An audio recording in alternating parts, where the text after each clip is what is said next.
নমস্কার বন্ধুরা, স্বাগতম বকবক আড্ডাতে। আজকে যে গল্পটা বলবো সেটা একটা চিঠিকে নিয়ে।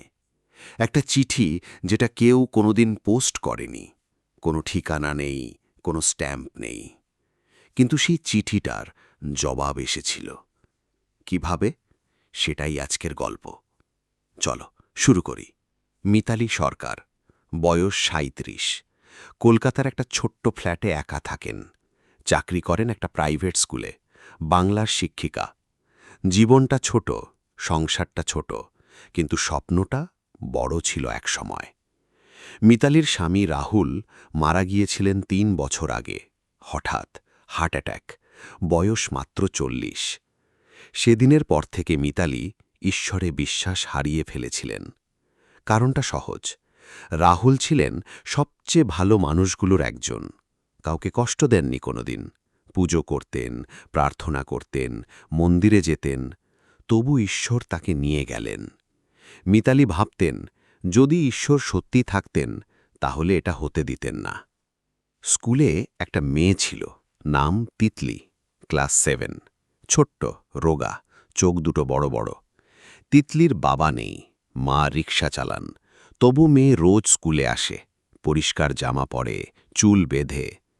একদিন মিতালি দেখলেন তিতলির টিফিন পিরিয়ডে কিছু খাচ্ছে না, একটা কাগজে কি যেন লিখছে। মিতালি কাছে গিয়ে জিজ্ঞেস করলেন, কি লিখছিস রে? তিতলি একটু লাজুক হয়ে বলল, ঠাকুরকে চিঠি লিখছি দিদিমণি। মিতালি থমকে গেলেন, বললেন, ঠাকুরকে চিঠি? তিতলি মাথা নাড়ল, বলল, হ্যাঁ, মা বলেছেন ঠাকুর সব পড়েন, তাই যখন মনে কিছু থাকে লিখে রাখি। মিতালি জিজ্ঞেস করলেন, আজকে কি লিখলি? তিতলি একটু চুপ করে থেকে বলল, মায়ের হাত দুটো অনেক কষ্ট করে, রিক্সা চালাতে চালাতে হাতে ব্যথা হয়, ঠাকুরকে বললাম মায়ের হাতের ব্যথাটা একটু কমিয়ে দিতে। মিতালির বুকের ভেতরে কি যেন নড়ে উঠল। এই মেয়ে নিজের জন্য কিচ্ছু চাইল না, মায়ের হাতের ব্যথার কথা লিখল। মিতালি আর কিচ্ছু বললেন না, ফিরে গেলেন। সেদিন রাতে মিতালি অনেকদিন পর রাহুলের ছবির সামনে বসলেন। মনে পড়ল তিতলির কথা, সেই ছোট্ট মেয়ে কাগজে চিঠি লিখছে। মিতালি মনে মনে ভাবলেন, আমিও কি একটা চিঠি লিখতে পারি? না না, কাকে লিখব? ঈশ্বর বলে কিছু নেই, থাকলে রাহুল থাকত। কিন্তু সেই রাতে ঘুম এলো না। রাত ৩টে উঠে মিতালি একটা কাগজ নিলেন, কলম নিলেন, আর লিখলেন, তুমি যদি থাকো, হয়তো আছো, হয়তো সব কোইন্সিডেন্স, হয়তো স্বপ্ন শুধু স্বপ্ন, হয়তো বুড়ো দাদু এমনিই ওষুধ দিয়েছেন, কিন্তু আজকে মনে হচ্ছে তুমি আছো। কারণ একটা ছোট্ট মেয়ে তোমাকে বিশ্বাস করে, আর সেই বিশ্বাস দেখে আমার বিশ্বাস ফিরে আসছে। রাহুলকে ভালো রেখো, আর তিতলির মায়ের হাতের ব্যথাটা একটু কমিয়ে দিও, মিতালি। চিঠিটা ভাঁজ করে রাখলেন ড্রয়ারে। পোস্ট করার জায়গা নেই, ঠিকানা নেই, তবু লিখলেন, কারণ তিতলি লিখেছিল। পরদিন স্কুলে গেলেন মিতালি। তিতলি ছুটে এলো, মুখে হাসি, বলল, দিদিমণি, দিদিমণি, ঠাকুর আমার চিঠির জবাব দিয়েছেন। মিতালি অবাক হয়ে বললেন, কিভাবে? তিতলি বলল, কাল রাতে পাড়ার দাদু মাকে একটা ব্যথার ওষুধ দিয়েছেন, বললেন হাতের ব্যথায় কাজে লাগবে। দাদু জানলেনই বা কিভাবে মায়ের হাতে ব্যথা? মিতালি কিচ্ছু বললেন না, কিন্তু ভেতরে ভেতরে কিছু একটা নড়ে গেল। একটা বুড়ো মানুষ হয়তো এমনিই দিয়েছেন, কোইন্সিডেন্স হতে পারে, কিন্তু তিতলি ভাবছে ঠাকুর পাঠিয়েছেন। আর সেই বিশ্বাসটুকু, সেই ছোট্ট মেয়েটার মুখের হাসিটুকু, সেটা কি মিথ্যে? সপ্তাহ ২ পরে স্কুল থেকে ফেরার পথে মিতালির ফোন এলো। রাহুলের মা, বৃদ্ধা কাঁদছেন।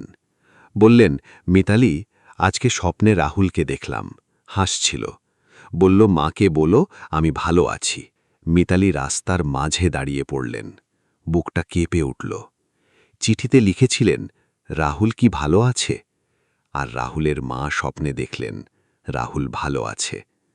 কোইন্সিডেন্স? হয়তো, কিন্তু মিতালির চোখ দিয়ে জল পড়ছিল।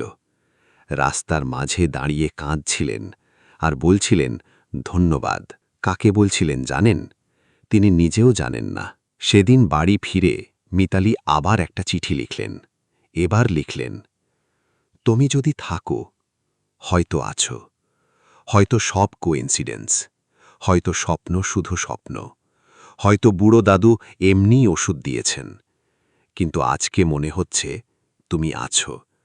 কারণ একটা ছোট্ট মেয়ে তোমাকে বিশ্বাস করে, আর সেই বিশ্বাস দেখে আমার বিশ্বাস ফিরে আসছে। রাহুলকে ভালো রেখো, আর তিতলির মায়ের হাতের ব্যথাটা একটু কমিয়ে দিও। মিতালি। গল্পটা এখানেই শেষ, কিন্তু একটা কথা ভাবছি, ঈশ্বর কি সত্যি চিঠি পড়েন?